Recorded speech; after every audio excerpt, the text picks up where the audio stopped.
Good afternoon, friends. Chad McCain here, reading The Berenstain Bears and the Real Easter Eggs by Stan and Jan Berenstain.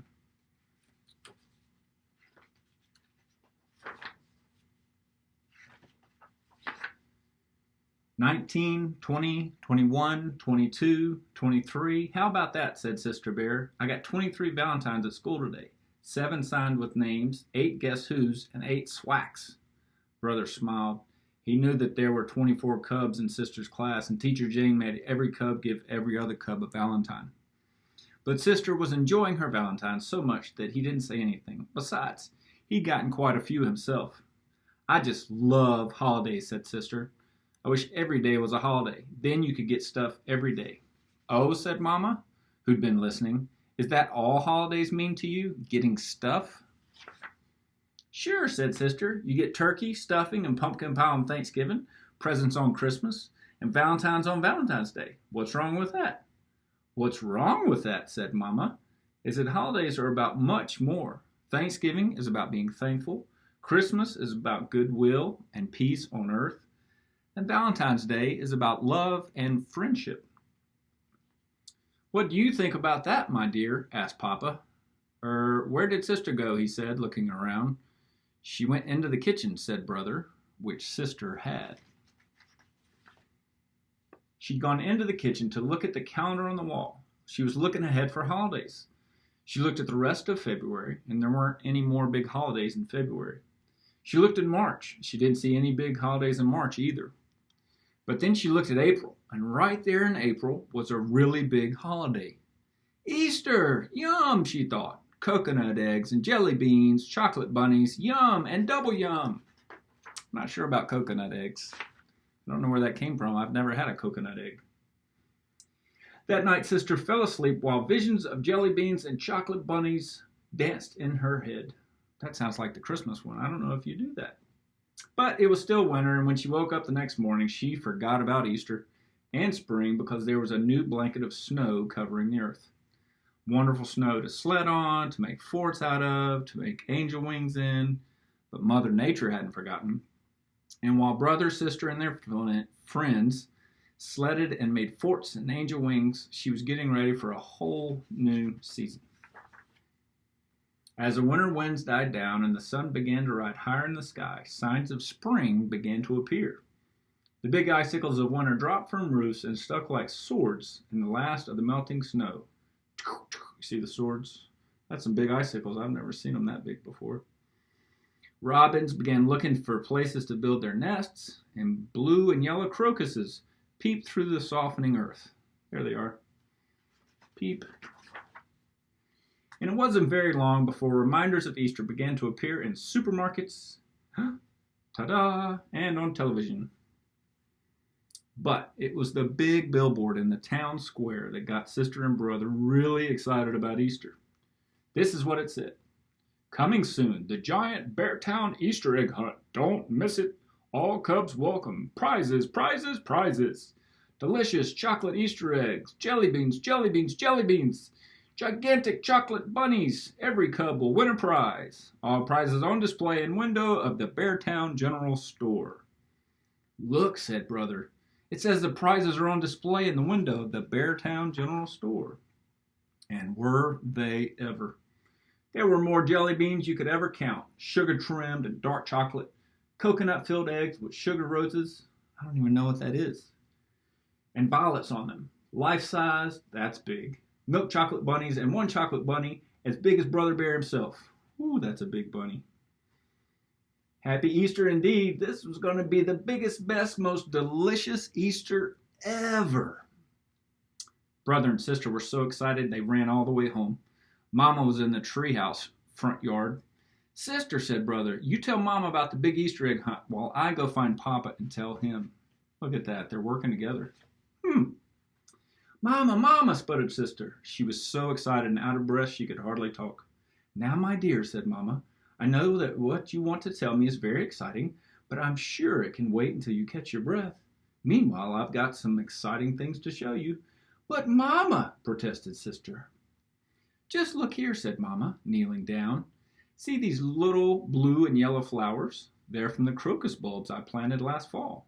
They've been sleeping under the snow all winter. Now they're the first to push up through the earth and greet the spring. Aren't they lovely?" "Yes, Mama, they're nice," said Sister. "But Brother and I were just down at the town square, and guess what?" But Mama didn't quite hear Sister, because she had walked across the yard and was looking closely at a scratchy-looking bush. It didn't look like much to Sister. "This is a forsythia," said Mama. "It doesn't look like much now, but come the first warm sunny day it will burst with thousands of brilliant yellow flowers. Surely you remember it from last spring, my dear." Sister did sort of, and it was pretty, but it didn't begin to compare with those sugar roses and violets and those dark chocolate Easter eggs or those zillions of brightly colored jelly beans. I'm still not sure about the coconut eggs, though. That's when Papa and Brother came running around the house, and Papa was just excited as Brother and Sister were. "How about that?" cried Papa. "How about what?" said Mama. "Didn't Sister tell you?" said Papa. "There's going to be a big Easter egg hunt on the town square, and you should hear the prizes. More jelly beans than you could ever count." "Papa," said Brother. "All kinds of chocolate eggs," continued Papa. "Papa," repeated Brother, tugging on Papa's pants legs. Yes, son." "I forgot to tell you," said Brother. "The Easter egg hunt is just for cubs." "Oh, poor Papa." "Just for cubs," said Papa. "That's right," said Brother. "Oh," said Papa. He was more than a little disappointed. I would have been too.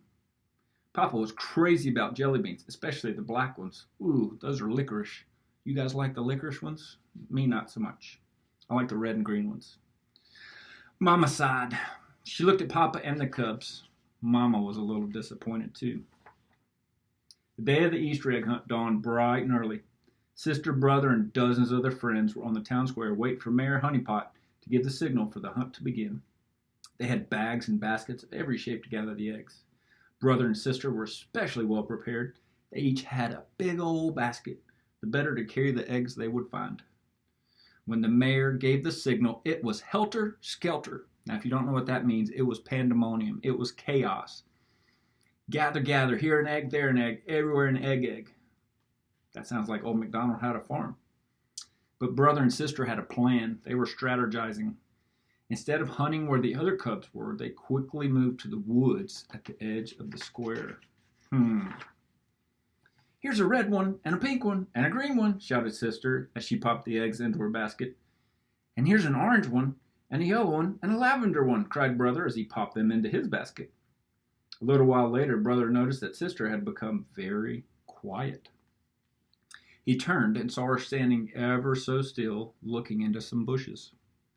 "And here," said Sister, in a soft, hushed voice that Brother could hardly hear, "are 5 tiny blue eggs in a nest, deep in the bushes. See 'em? 1, 2, 3, 4, 5. Ever so carefully and quietly, Brother moved into the bushes and looked over Sister's shoulder at the real Easter eggs. And together they watched as one by one each tiny blue egg cracked open and a tiny, scraggly, wet baby robin struggled to climb out. From time to time, the mother or father robin came to the nest with food, worms and insects mostly. They took turns putting the food in the wide open beaks of the baby birds. "Hey, baby bird." Brother and Sister watched for a long time. They hardly moved. It was as if they were under a spell. It was the most wonderful and amazing thing they had ever seen. Now, they missed most of the Easter egg hunt. But since every cub got a prize, they got some goodies for the eggs they had already gathered. A few chocolate eggs, but mostly jelly beans, which they shared with Papa. Whew, I'm glad Papa got some jelly beans. They gave him the black ones. That's good, because those don't taste very good. Many of Sister and Brother's friends won the really big prizes, but that was okay. The sugar-trimmed chocolate eggs and the giant chocolate bunny would not only soon be gone, they would leave quite a few tummy aches behind. That's a good point. You do get a tummy ache. Sister and Brother, though, would never forget those baby birds, and the wonder of Easter and its message of new life would stay with them forever. There you go, Mama Bird and Daddy Bird bringing the baby birds some food. Well, you guys be safe and be healthy and be well, and God bless, and that is today's reading. Bye.